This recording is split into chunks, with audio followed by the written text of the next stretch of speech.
Templarios cabalgando hacia Jerusalén para recuperar Tierra Santa, peregrinos descalzos caminando hacia Santiago de Compostela, personas edificando una iglesia desde sus cimientos.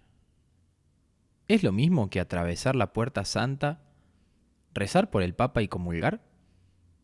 O tal vez no es que estoy atravesando una Puerta Santa, o llegando a Jerusalén, o a Compostela, sino ingresando al mismo costado abierto de Jesucristo. Las almas del purgatorio están esperando de tus auxilios, el Señor está ansioso de recibir tus pedidos. Indulgencia plenaria, don, misericordia, año jubilar, aplicación, trámite. De estas y otras cosas en Sobrepensar, el podcast del Jueves Tomistas. Sean todos bienvenidos. Muy buenas. ¿Qué tal, Filipo? ¿Cómo estás? ¿Qué tal? Buenas noches, padre. Un gusto estar acá. Lo mismo digo. Bienvenido Tomás Teodoro Pucheta a esta mesa. Muchas gracias, padre Andrés. No hacía falta el segundo nombre, pero gracias igual. Teodoro. Hola, Fili. Qué lujazo tenerte, Pucheta, la verdad. El lujo es para mí de estar entre dos gigantes. Esto puede salir muy bien. Un primer avisito, ¿sí? Vamos a estar todo el tiempo reprimiendo nuestras ganas de hablar de Tolkien. Así que sepan disculpar que cuando ingrese el tema, bueno, por ahí nos vamos a detener un poco, sí. Pero hacemos una promesa ahora, los tres, de evitar hablar de Tolkien hasta que sea inevitable. Sí. Bueno, Tolkien de... No. Disculpe por tanta vuelta en la introducción. Al que nos esté escuchando y si sigue ahí, tenemos una pregunta para plantear al iniciar. También media azarosa. ¿Ustedes alguna vez se tiraron de paracaídas? ¿O pensaron en tirarse de paracaídas? No lo hice ni lo pienso. Yo tengo un terror profundo a las alturas. Mirá. En la vida me tiraría un paracaídas. Yo también tengo miedo a las alturas, pero no sé por qué conservo la idea de que me quiero tirar de paracaídas. Sigue conviviendo ahí en mi cabeza. ¿Por qué pregunto esto? Porque mucha gente, creo que la gran mayoría, a mí me sorprende que vos no te lo hayas planteado, siempre tiene esa idea en la juventud o un poquito más viejo de tirarse de paracaídas. Quieren hacerlo. Y mucha gente lo cumple, realiza esa idea. Tienen ganas y van y averiguan todo para hacerlo y se tira. ¿Por qué digo esto? Pues me parece que también hace bastante referencia a una ética que mucha gente sigue, sobre todo los más jóvenes, de que si tengo ganas de hacer algo, simplemente voy y lo hago. Si no me gusta, bueno, no me gustó. Y cuando hablamos de todos estos temas referidos a la indulgencia, primero hay que hacer una introducción sobre el pecado. Cuando cometemos un pecado, Dios por su gracia nos perdona, pero hay algo que continúa un desorden, ya sea interior o exterior, y choca esta realidad, esta verdad, contra la ética que mencioné hace un tiempo. Es decir, no podemos ir haciendo lo que querramos, lo que nos gusta, porque nuestras acciones tienen consecuencias. Y la vida va siendo muy corta para que nos vayamos equivocando por todos lados. Es decir, si vos querés tirarte paracaídas, andá, es una actividad recreativa, no tiene nada de malo. Pero es peligroso llevar esa lógica a todos los aspectos de nuestra vida, ¿no? Pensar en el ser humano y en la condición inmortal del ser humano, voy a decirlo así, es también tomar conciencia de que las acciones del ser humano no son simplemente acciones temporales. O sea, no se acaban en el tiempo, sino que toda acción temporal del ser humano tiene una resonancia eterna, ¿no? Todas las cosas que hagan los seres humanos va a tener un impacto eterno. Y eso tiene que ver también con la realidad antropológica de que el ser humano es un ser inmortal, que va a morir físicamente, pero que sin embargo hay algo en él que pervive, que es el alma. Sí, perdón que acapare la palabra en el comienzo, pero me gustaría hacer una distinción a la luz de lo que Santo Tomás menciona en la Suma, que luego toma el Concilio de Trento y que hace eco también en el Catecismo de la Iglesia Católica, y es sobre la realidad del pecado, ¿no? el pecado implica dos cosas. Un desprecio del bien inmutable, es decir, un desprecio de Dios, y una conversión al bien mutable, es decir, justamente a un bien terrenal. En consecuencia, según estos dos actos, conllevará por cada uno de ellos a un castigo, es decir, una pena eterna o una pena temporal, ¿no es cierto? Sí, así es. Bien. En consecuencia, cuando nos confesamos, por ejemplo, recibiríamos el perdón de Dios de la pena eterna o de la pena temporal. Ya estamos entrando un poco más en la polémica. ¿Hasta ahí vamos bien? Vamos, creo que te sigo. Bien. Entonces, la indulgencia, lo que vendría a ser, sería... Vamos de nuevo. Cuando nos confesamos, Dios nos perdona de la pena eterna. Pero sostenemos que hay una pena temporal que continúa por justamente el desorden que deja el pecado, ¿no? Sí. Y la indulgencia lo que vendría a hacer es sanar esta pena temporal. Es decir, perdonarnos de esta pena temporal que tenemos que cumplir y así lograr ir al cielo. Cuando estuvo el jueves tomista presencial sobre este asunto de las indulgencias plenarias hace una semana, hubo un par de ejemplos gráficos o ilustrativos sobre el tema de la distinción entre confesión e indulgencia o la pena temporal y la pena eterna, que los ejemplos siempre son ejemplos, ¿no? Y son insuficientes para referir a una cuestión profunda y misteriosa, pero son lo que son, en el sentido de el padre Federico, a quien le mandamos un saludo, decía que él había roto un jarrón en su casa, ¿no? Y su mamá lo había perdonado, pero el jarrón seguía roto, ¿no? Entonces su mamá le había perdonado el castigo que se merecía, ¿no? Que era, no sé, quedarse sin la Play, suponete, durante tantos días porque había roto el jarrón. La mamá le perdonó y no lo castigó, pero sin embargo el jarrón seguía roto, ¿no? Entonces el sacramento de la reconciliación quita ese castigo debido por nuestro pecado, pero sin embargo la obra ya rompió algo en nosotros, ¿no? Sí. Algo que no es eterno, sino que es temporal y que está más en nosotros en algún punto. Claro, vos sabés que a mí se me viene mucho un ejemplo a la cabeza, que es el ejemplo del clavo y del martillo, ¿no? Nosotros cuando estamos en una casa arreglando algo y ponemos un clavo que justo nos equivocamos del lugar y lo queremos sacar, o había un cuadro y queremos sacar ese cuadro y sacamos el clavo, la marca del clavo sigue estando en la pared, por más que el clavo ya efectivamente no esté. ¿Qué se hace en ese caso para que ya no esté más el huequito del clavo? Se busca enduido, se le pasa enduido, se espera que se seque, se elija un poco, se vuelve a pintar y ya queda la pared de nuevo.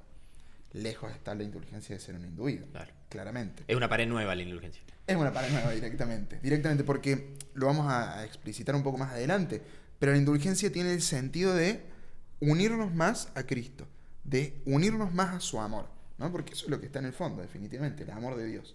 Entonces la indulgencia lo que hace es acrecentar el amor que nosotros sentimos hacia Dios, hacia el cuerpo místico que es la iglesia. Entonces, el Indulgentiarum Doctrine establece que la indulgencia es un acto de caridad extrema.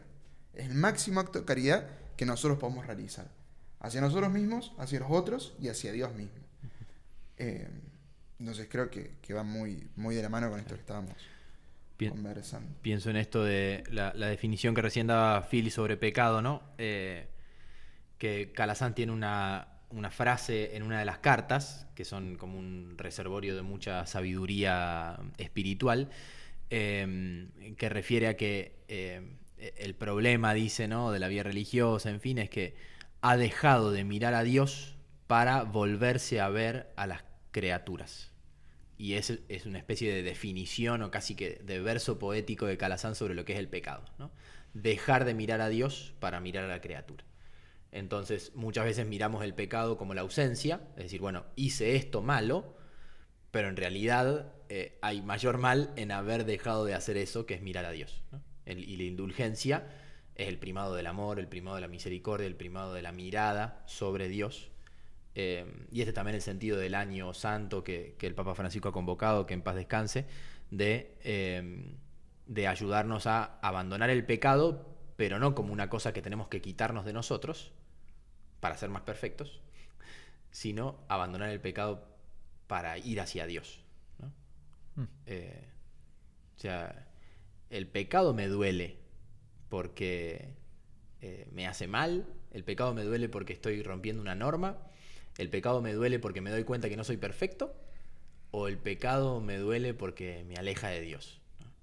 Entonces, el sentido de la indulgencia, lo que la Iglesia nos está queriendo mostrar, esto que Tomás recién iba refiriendo, es o sea, darnos cuenta que el pecado, lo trágico del pecado, el drama del pecado, es que no estamos amando a Dios. Bueno, vos sabés que justamente el catecismo de la Iglesia, cuando habla del pecado, bueno, dice justamente esto, ¿no? Que va más allá de romper la ley. Es justamente despreciar. Y usa esa palabra, despreciar el amor de Dios, despreciar la amistad de Dios. Aquel que se entregó y dio todo por nosotros, nosotros decidimos hacer como Judas, venderlo por 30 monedas, venderlo por algo efímero y momentáneo, despreciando su amor y su gran amistad. Sí, a veces se me viene a la cabeza este examen de conciencia que solemos hacer, que está muy bien, contra Dios, contra los otros y contra mí mismo. Pero bueno, también tener en cuenta que el contra los demás y contra mí mismo también es contra Dios. Sí, totalmente. ¿No? Bien, volviendo un poquito atrás, en cuanto a la parte de las indulgencias y la confesión, podríamos plantear un primer gran interrogante, que sería: del sacramento de la confesión, nosotros recibimos la gracia de la pasión, muerte y resurrección de Cristo. Entonces, si después de confesarnos todavía permanece una pena, estaríamos diciendo que la pasión, muerte y resurrección de Cristo no alcanza para pagar todo el castigo, es decir, es insuficiente. ¿Me explico a dónde voy? Sí, te explico. Sí. Es una pregunta clarita y bien al hueso. Y que hay que responderla diciendo que no. Siguiente pregunta. O sea, ¿cómo hay algo que queda en el alma después de haber sido perdonados nuestros pecados en la confesión? O la confesión no es suficiente, o la pasión de Cristo no tiene tanta fuerza, digamos, ¿no? Claro, yo siempre me parece que hay que echarnos la culpa a nosotros primero y después probar con la otra, ¿no? Y claro, sí. Así va siendo la cosa. Y está bueno que Santo Tomás justamente se pregunte esto, y un momento antes habla de el bautismo y la confesión, los compara, mencionando que en el bautismo la materia es el agua y que nuestra participación en la pasión de Cristo es total. En consecuencia, se borra no solo la pena eterna, sino también la temporal. Uh-huh. Por el contrario, en nuestra confesión, la materia son los actos del penitente. Entonces, no quiero usar esta palabra, pero por así decirlo, podría haber una participación parcial, que en realidad podría ser completa, lo menciona el Catecismo y el Concilio de Trento, y que al ser completa, por el arrepentimiento que se genera en el alma, podría llevar a un perdón no solo de la pena eterna, sino también de la pena temporal. Es lo que se llama la contrición perfecta, ¿no? Claro. Que Santo Tomás expresa que es don de Dios. O sea, no es algo que el ser humano puede lograr por sí solo, sino que es don de Dios. Como el cuarto paso de la lección divina, que es la contemplación, digamos, ¿no? Entonces, no es que hago estas cosas y llego a la contrición perfecta, sino que es don de Dios. Para tener garantía, me estoy dando cuenta ahora, para tener garantía de que se me perdona la pena temporal, es que está la indulgencia, ¿no? Como la contrición perfecta es algo no tan fácil de lograr, por decirlo de alguna manera, la indulgencia en los pasos que tiene me regala ese perdón de la pena temporal. O esa remisión, perdón, esa remisión de la pena temporal, esa eliminación de la pena. Claro. Pero ciertamente que tiene que ver mucho más con el hombre, esto de que quedan cosas, tiene que ver mucho más con el hombre, tiene que ver mucho con el proceso también, ¿no? La realidad de camino, de hacerme cargo de las faltas, y de la consideración de la vida espiritual como un camino. Estuve releyendo para preparar estas cosas un texto de Ángel Cordovilla, un teólogo de España, se llama Teología de la Salvación. La verdad que este libro, no sé bien cómo lo conseguí, pero alucinante. Y en algún momento habla de Gregorio de Niza, o de Nisancio. Bueno, algunos de los Gregorios, de los Capadocios.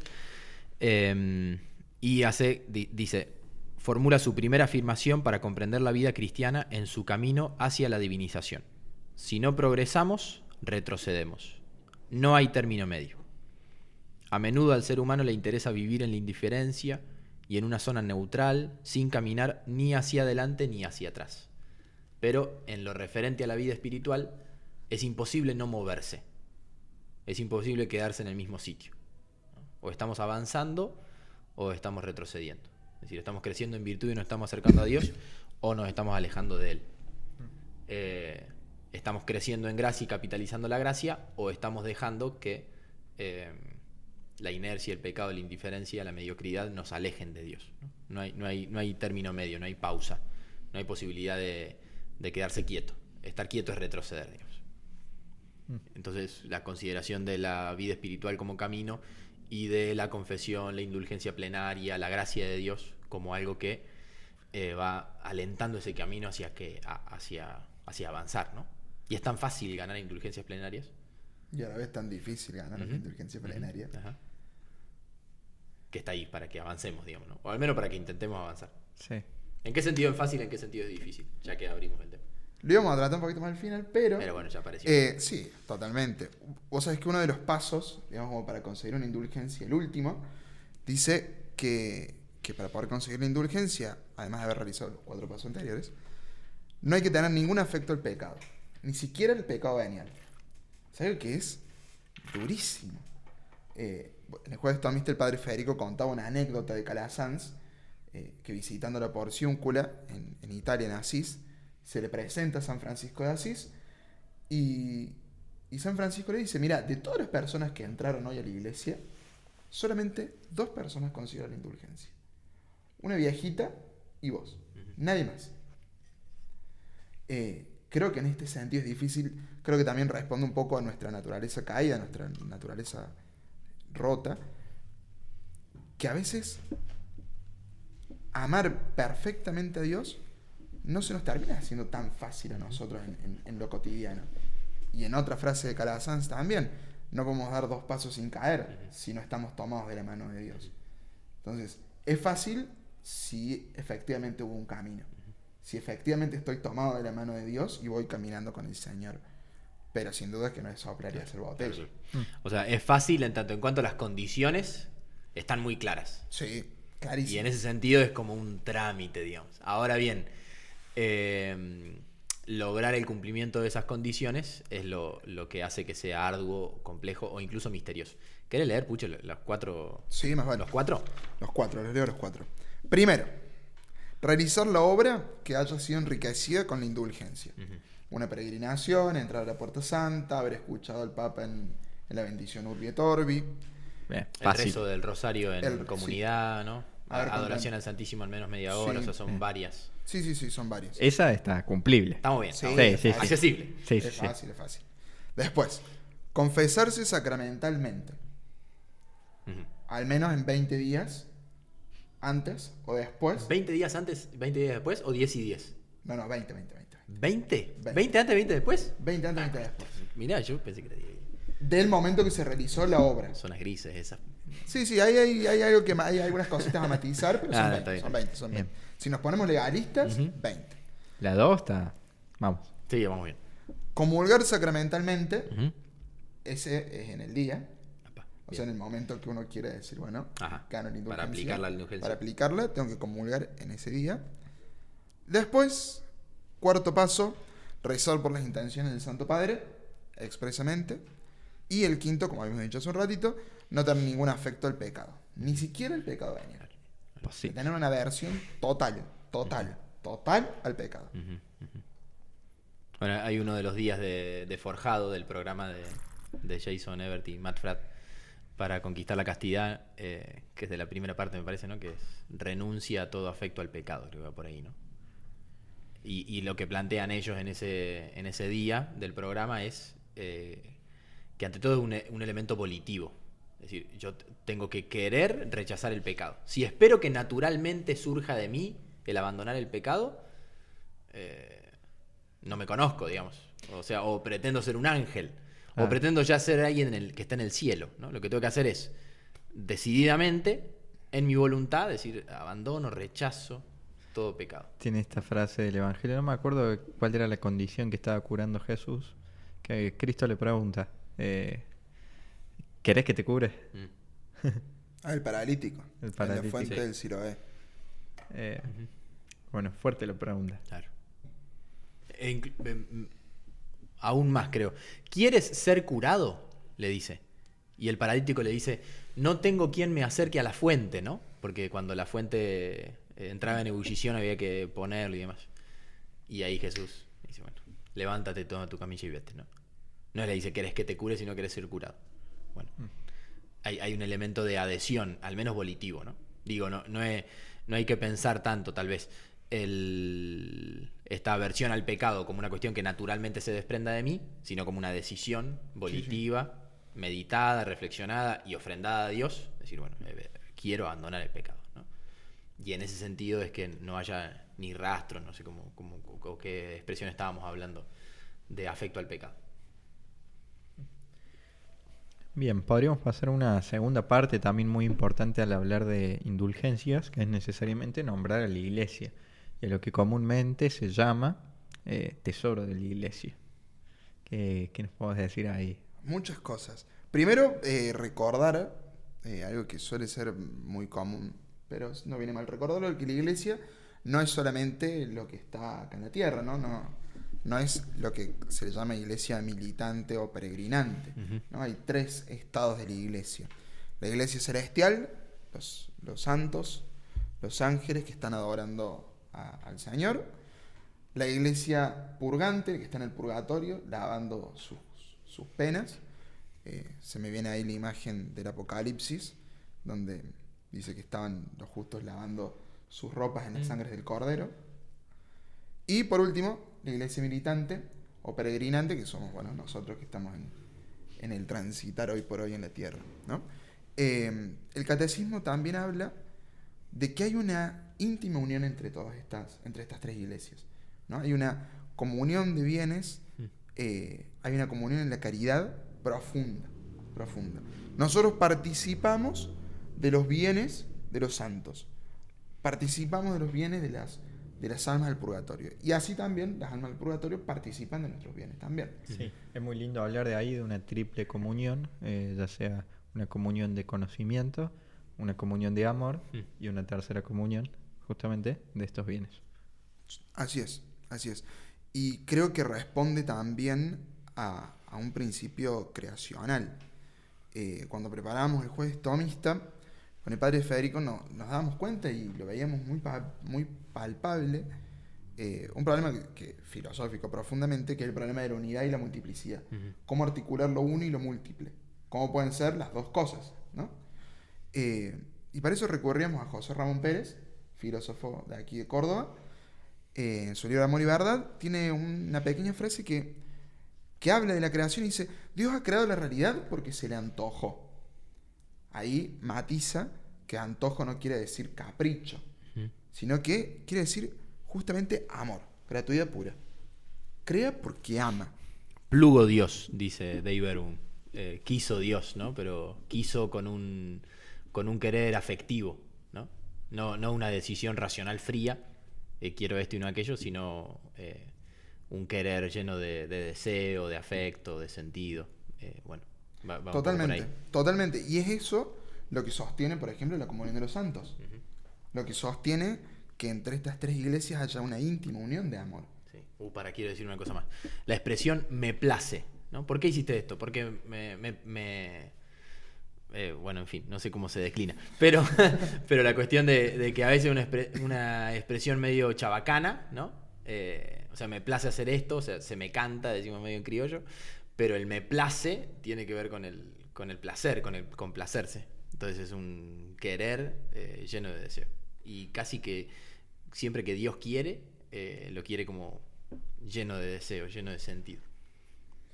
Totalmente. No sé si en el Génesis quizás Andrés vos nos puedas iluminar mejor, pero al final de la semana, en el último día, Dios dice algo así como, y complacido, descansó. Me suena que usa un verbo Con el parecido a sábado. ese. Sí, sí. Como mirando su obra, descansa complacido. Y así fue, Dios vio cuánto había hecho y todo estaba muy bien, atardeció y amaneció, día sexto. Concluyéronse pues el cielo y la tierra con todo su aparato. El séptimo día Dios dio por concluida la labor que había hecho. Puso fin al día séptimo a toda la labor que había hecho. Y después bendijo Dios el día séptimo y lo santificó, porque en él puso fin a Dios a toda la obra creadora que había hecho. O sea, santifica y bendice ese día. Mientras que los otros días la bendición estaba puesta en las cosas que había hecho, el séptimo día, el Shabbat, la bendición está en el mismo día, que es el día en el que se reconoce lo bueno. Exactamente. Entonces, bueno, volviendo a esto que hablamos antes del amor como unidad entre todo lo múltiple, es justamente también lo que sustenta la indulgencia. Decía al principio que era la caridad extrema. Si la indulgencia no sirve para que mi amor a Dios y a la iglesia crezca, y efectivamente entonces no está surtiendo el efecto que tiene que surtir. La indulgencia es como ese tesón que nos va diciendo, bueno, hay que amar más, hay que crecer en amor, hay que seguir creciendo en amor. Algo también como para rescatar es que no reemplaza los sacramentos, bajo ningún punto. Reconoce la autoridad de la iglesia, ya que es el Papa quien concede la indulgencia. También, como dije recién, ayuda a que la iglesia esté más unida a Cristo y confirma la importancia de la caridad en la vida cristiana. ¿No? En esto de que, no sé, por ejemplo, el 2 de noviembre, el Día de los Fieles Difuntos, la indulgencia que está dada es por visitar el cementerio y rezar por las almas, por las benditas almas, ¿no? Sí. Entonces es un recordatorio que nos hace la iglesia de, acordate, como decía recién Padre Andrés en la introducción, acordate de rezar por los difuntos, acordate de ofrecer por ellos. Sí, esta doctrina se ve muy clara en la Biblia. Por ahí en San Pablo habla mucho del cuerpo místico de Cristo. También me gusta mucho verlo en los comentarios ahí en la última cena que hace Cristo en Juan. Son comentarios un poco largos, pero esto de que ellos sean uno, como tú y yo, Padre, somos uno, ¿no? Este deseo de Cristo para su iglesia, que se dé justamente en la unidad, ¿no?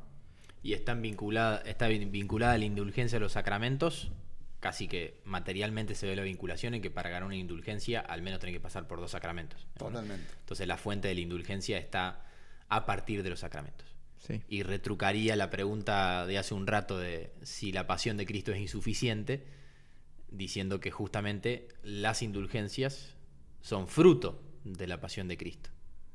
O sea, emanan del mismo lugar de la que emanan los sacramentos.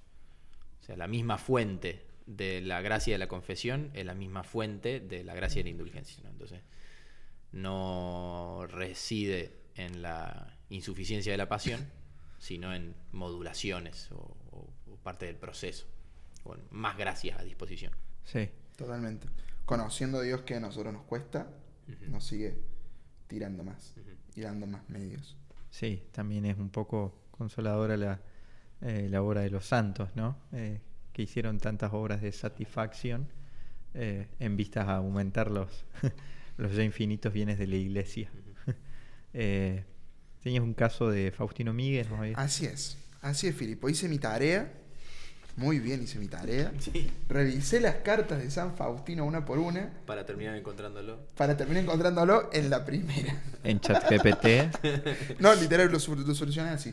Entré ahí en Ediciones Escolapio. Ediciones Calasancias. Ediciones Calasancias, eso. Y ahí me mostró cuál era.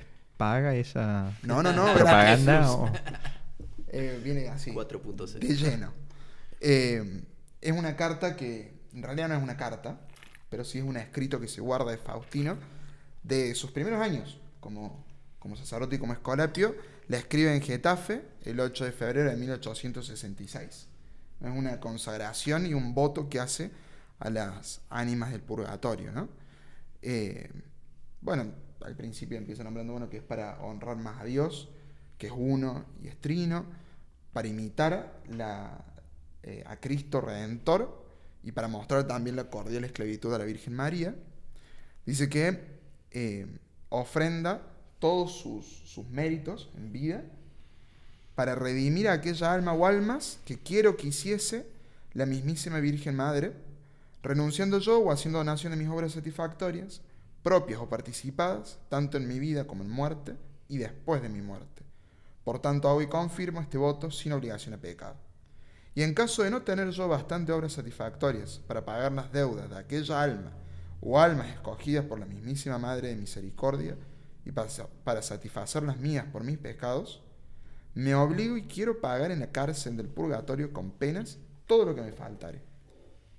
También pone ahí cuando habla del pecado que detesta de todo corazón y con firme propósito de nunca más pecar. ¿No? Volviendo a esto que leíamos antes. Decisión, claro. ¿No? Y al final pone que lo declara y lo firma en Getafe 8 de febrero de 1866, teniendo por testigos a todos los vivientes en las tres iglesias, triunfante, penitente y militante. ¿No? Sin duda es que Faustino consiguió los méritos, no solamente para las almas que habrá salvado, sino para la suya propia, ¿no? Venía a mi mente cuando leí esta carta esta frase del Evangelio, ¿no? Quien pierda su vida por mí la ganará. No podría decir, bueno, pero ¿por qué si yo estos méritos que gané en mi vida para mi salvación, ¿por qué los voy a regalar a otros? ¿Para qué se los voy a dar a otros? ¿No? Y podemos ver en el ejemplo de Faustino que encontrando todos esos méritos, ofreciendo esos méritos para la salvación de los otros, no solamente que ha salvado a muchos, sino que consiguió de sobra su salvación propia. Sí. ¿No? Porque ahí está, volvemos a lo nuevo, a lo anterior, acrecentó el amor, no solamente el amor a él, sino el amor a la iglesia, el amor a Dios, el amor a los hermanos y al prójimo. Claro. No hizo este voto porque era santo. No, todo lo contrario. Sino que este voto que hizo lo alentó en su camino de santidad, digamos, ¿no? Entonces, mirar de nuevo la vida como proceso y dejarnos iluminar ahí por Gregorio y los Capadocios, como decíamos hace un rato. Sí, también hace un poco de ruido el hecho del mérito que se menciona en las obras de indulgencia, porque al fin y al cabo es yo haciendo X cosa, una mala interpretación, pero bueno, que se puede llegar a hacer, haciendo tal cosa, haciendo una peregrinación, puedo conseguir llegar al cielo. Es decir, como que las indulgencias, una objeción es que nos centran mucho en nuestras obras y al mismo tiempo como que exalta nuestras obras, los méritos que tienen nuestras obras, ¿no? ¿Han pensado o ni de cerca? Sí, y hay dos miradas, ¿no? Sobre la indulgencia. Una, como la que nombras, que parece que pone el foco, justamente como decimos al principio, en la criatura, le pone el foco en mí, en yo lo hago porque yo me lo merezco yo, no por amor de Dios, no para amar a Dios. Sí, está bueno también esta visión de saber que hay que diferenciar el mérito antes y después de la gracia. Es a partir de la gracia que nuestras satisfacciones pueden ser meritorias, justamente por la presencia de Cristo, por esta adopción filial de Cristo, ¿no? Ya no obramos nosotros solos, sino que Cristo obra en nosotros. Me parece que el Concilio de Trento, también apuntando esta realidad, dice que la satisfacción que ofrecemos por nuestros pecados, hablando de las indulgencias, no es tanto nuestra como si no se hiciera por medio de Jesucristo. Es decir, nuestras obras pasan a ser meritorias justamente por Cristo. Claro.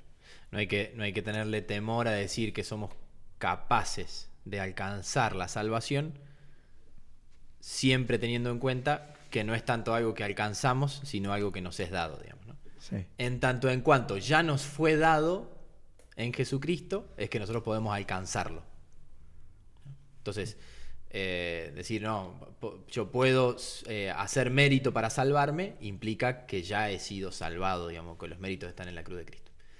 Pero teniendo esa primacía del amor y de la misericordia de Dios y de la gracia de Dios, y comprendiendo que mis méritos tienen más que ver con Dios que con mi fuerza, digamos, ¿no?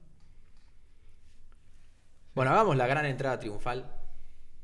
La gran entrada triunfal de la Tierra Media. Bueno, Que nos ya para cerrar.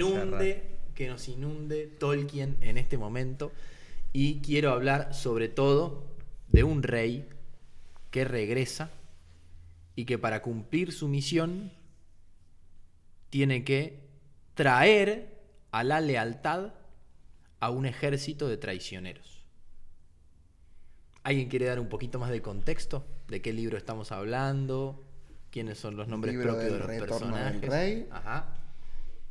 Aragorn volviendo de Rohan, pasa ahí por las montañas, no recuerdo el nombre ahora puntualmente de las montañas, pero tiene como esta visión en realidad no tiene la visión, viene él propiamente, que le entrega la espada reconstruida de sus antepasados, de los reyes de Gondor, y le da una misión particular. Le dice, tenés que ir a las grutas de las montañas para llamar de nuevo a ese ejército que había prometido pelear con tus antepasados y que nunca fue. Entonces ahí parte Aragorn con Legolas y con Gimli en busca de este rey en las montañas. No recuerdo tampoco mucho bien el nombre del rey, pero... Y se encuentra, yo tengo ahora muchísimo más frescas las imágenes de la peli. No, las imágenes de la película es imposible agarrarlas. O sea, a mí se me viene a la mente los fantasmitas y arruina toda la mística de la escena. Pero se meten en esta grieta de la montaña, que también me parece que es muy sugerente, y se encuentran con este ejército de fantasmas que responden a la lealtad cuando ven la espada, ¿no? La espada del rey. Sí. Elementos muy sugerentes ahí. Y pienso como, si bien no hay una lectura... es imposible hacer una lectura bíblica así como bien, perfectamente en alegoría, sí. Y no es lo que se quiere. Porque no es lo que Tolkien quiere, ni es la manera de acceder a un mito, pero sí que uno desde el mito puede ir tomando algunas cosas. Bueno, vemos ahí en este ejército de traicioneros que buscan ser leales, de algún modo, unos que, estando ya fuera del tiempo, tienen la posibilidad de pagar una deuda, ¿no? De saldar una deuda. Y esa deuda tiene que ver con la fidelidad. O se paga a través de una fidelidad, ¿no? ¿Qué es lo importante? Lo importante es más ser fiel al rey que recuperar una traición pasada, digamos, ¿no? Claro, y ahí intervienen dos elementos, uno de justicia y otro de misericordia. Justicia porque se tiene que pagar la deuda, por eso están en ese estado, y misericordia porque también se les da como esa capacidad de poder pagarla, ¿no? No, incluso cuando terminan el asedio a Gondor, en donde terminan sacando los piratas y todo, Gimli le dice a Aragorn, bueno, los usemos ahora, los tengamos para que vayamos por todo el mundo conquistando. Y Aragorn le dice, no, ya está. O sea, hasta esto fue lo que tenían que pagar, ahora tienen que descansar ya en paz. Tarea completa, digamos. Qué buena esa última parte, sí. Bueno. Qué bien, Tolkien. Sí, me parece que... Siempre hace bien leer a Tolkien. A mí me llamó mucho la atención esa relación, nunca la había pensado. Me sorprendió. Creo que por hoy ya hemos tratado varios temas. Si bien también estaría bueno darle otro enfoque bíblico, sobre todo el tema del purgatorio, pero bueno, también el tiempo es tirano, no queremos que sea tan largo. Así que bueno. Y este no ha sido, o sea, el tema no ha sido el purgatorio, ¿no? Podemos Sí. encontrarnos en otro momento para los novísimos, para el purgatorio y demás. Tommy, ¿cómo te has sentido? Me encantó. Bueno, a mí me gusta mucho Hablar en general. Sí. Y hablar de cosas serias también. Cada tanto. Escúchame, ¿cuál es tu libro de la Biblia favorito? Qué buena pregunta. Yo creo que Juan. Ujú. Las afirmaciones de Jesús, los famosos yo soy, Ujú. me vuelan la cabeza. Me vuelan la cabeza.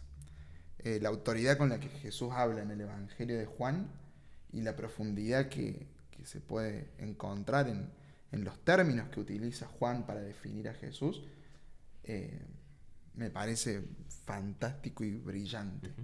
No sé, como para detenerse en una sola palabra, Claro. pensándola y pensándola. Un poeta. Bueno, muy bien. Agradecemos muchísimo, Tomás Teodoro, que hayas compartido esta mesa con nosotros. A la gente también que va aventurándose a este proceso intelectual. Hacemos esto porque queremos, porque nos gusta, porque es una excusa para estudiar, para leer, para profundizar estas cosas, para dejarnos inquietar, para hacernos preguntas. Y lo hacemos también con un profundo sentido de servicio, porque sabemos que conocer más las cosas de la fe nos ayuda o nos acerca un poco más a la posibilidad de amar más. Así que buen momento para hacer la misma promesa, el mismo voto que San Faustino, buen momento para buscar un templo, una puerta santa, buen momento para confesarse, buen momento para comulgar, ganar la indulgencia plenaria por uno mismo, que ya es bastante, o también por algún difunto que uno conozca o uno que no conozca, ateniéndose a que Dios sabe quién. Bien, y buen momento para darle me gusta, suscribirse. Bien, un comentario en el videito de YouTube viene bien, ¿sí? Suscribir a los ires y venires que se generan debajo de los reels también es muy bueno. Y nos veremos la próxima, si Dios quiere. Muchas gracias a todos. Las Malvinas son argentinas.